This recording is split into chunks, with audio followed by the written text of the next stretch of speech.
ये जो मन है ना, ये भगवान ने इसकी रचना की है। इंद्रियाणाम मनश्चास्मि, कह रहे इंद्रियों में मैं मन हूं, और त्रिगुण माया का इसमें भरा हुआ पूरा पॉइजन जहर है। आप देखो मन छोड़ के गंदी बात में ही जाएगा, नहीं जाएगा। ये नहीं कि अच्छी बात में नहीं जाता, अच्छी बात में लगाओ तो लगेगा, और वो भी थोड़ी देर। और बुरी बात में लगाने की जरूरत नहीं, आराम से। इसका स्वभाव रचना ऐसी रची गई है। अब यही गेम रखा गया है कि अब इसकी गति को रोको, अंतर्मुख करो, भगवदाकार करो, तो तुम्हें इनाम मिलेगा, त्रिभुवन पर विजय प्राप्त कर लोगे। वो अद्भुत आनंद अंदर ही मिलेगा, किसी से कहने की जरूरत नहीं, आनंद मगन हो जाओगे। और उसी आनंद की खोज देखो, जब हमारा मन कहता है इस शरीर को भोग लें, इस वस्तु को भोग लें, अमुक, देखो सब अपने घर के जैसे बैठे हैं, क्या उसके भोगने के बाद मन को शांति मिलती है? थोड़ी देर के बाद फिर एक नया संकल्प बनता है, फिर एक नई, मतलब हमारी खोज अधूरी रही। वो नहीं मिला जो मैं सोच रहा था। सोचने में जैसा सुख मिलता है वैसा ना भोगने में नहीं मिलता, चाहे वो भोजन हो, चाहे वो दृश्य हो, चाहे वो कोई क्रिया हो। आप देखना, जो मन हमें सोचवा के पागल बनाता है, और जब हम उस पे जाते हैं तो वो चीज हमें नहीं मिलती है। तब लगता है कि वो यहां नहीं, शायद यहां हो, यहां नहीं, शायद यहां हो। ऐसे भटकते पूरा जीवन व्यतीत हो जाता है। बुद्धिमान वो है जो दो चार कदम में ही लौट आवे कि गलत दिशा में जा रहे हैं, पर हम पूरा जीवन चलते रहते हैं, लौटने की बात ही नहीं आती।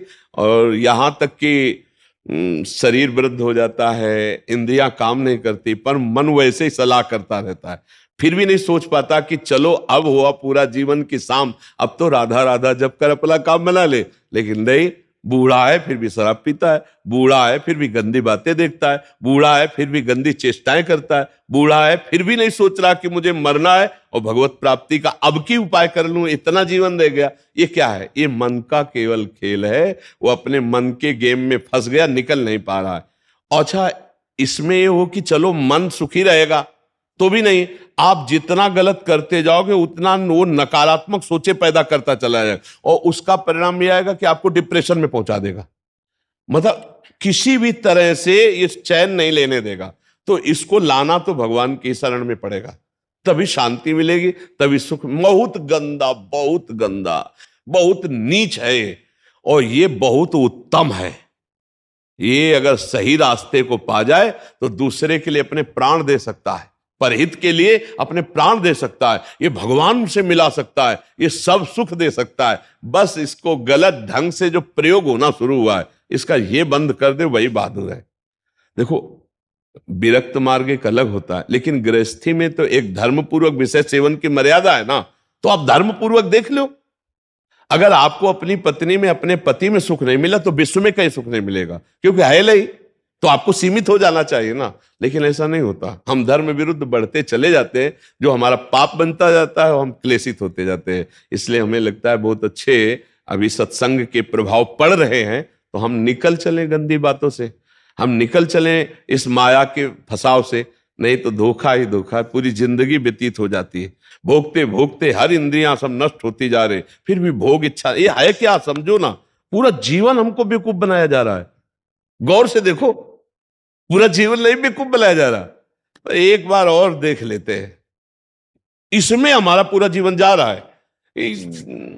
सुख तो नहीं मिला, पर एक बार ऐसे देखते हैं, शायद इस पद्धति से देखते हैं, ऐसे भोजन बनाते हैं, ऐसे ये भोगते हैं, ऐसे ये देखते हैं, ऐसा फंसाव करके रोज हमको गिराता है, रोज हमको मन भ्रष्ट करता है। कभी नहीं कहता कि एक बार भगवान से मिलूं क्या, कभी उसका मन नहीं होता। इसको तो जबरदस्ती लगाना पड़ता है। इसको भगवान में लगाने के लिए भी भोगों का प्रलोभन देना होता है, तब ये भगवान में लगता है धीरे धीरे। ये भोगी मन भगवान में भी लगने के लिए तैयार, तो भोग के लिए देखो, भगवान को मना लोगे ना तो बढ़िया व्यवस्था बन जाएगी, चक जो चाहोगे सब हो जाएगा, जो चाहेंगे भगवान दे दे। बहुत मन बेवकूफ बनाता है, इसलिए हमें लगता है मन की बेवकूफी से बचना चाहिए। एक आया था भगतला, उसने कहा भगवान से मैं भजन करूंगा, सब करूंगा, लेकिन 1 लाख सुंदरियां स्त्रियां चाहिए। अब गजब का दिल है तेरा, गजब का दिल है यार। जिनके एक है ना, तो वो कभी कभी एकांत में ऐसे बैठ के बैठते हैं। तो इसीलिए मल की कहीं में मत रखो, बहुत बड़ा भूत है, ये परेशान कर देगा, नष्ट कर देगा। इसे सतमार्ग में लाओ, भगवत मार्ग में लाओ, तभी आनंद की। इसकी केवल चाल है, ये नहीं ये नहीं ये, वो है कहीं नहीं। पक्का समझ लीजिए। ये हमारे को भ्रम पैदा करता, कुछ नहीं, कुछ नहीं है। नाम जप करो, सत्संग करो, धर्म पूर्वक विषय भोगो, हम मना नहीं करते, एक उसे सीमा में रख के भोगो धर्म में, तो उससे क्या होगा, तुम्हें घृणा हो जाएगी। धर्म पूर्वक विषय भोगने से घृणा हो जाती है कि यार, और जो ये व्यसन करके और फिर इधर उधर मन, तो पाप के कारण बुद्धि ठीक निर्णय नहीं देती और बुढ़ापे तक पापाचरण, फिर दुर्गति को प्राप्त होते हैं। अभी समय है, अभी मन को समझा लो, मन को समझ, यही 5 भोग हैं, शब्द, स्पर्श, रूप, रस, गंध, इसी में मनुष्य फंसा है और इन्हीं भोगों से हमारी दुर्गति हो जाती है। बोलो अभी तक फाइनल में अगर बोला जाए तो अभी तक क्या है अपने पास, कोई अनुभव है क्या?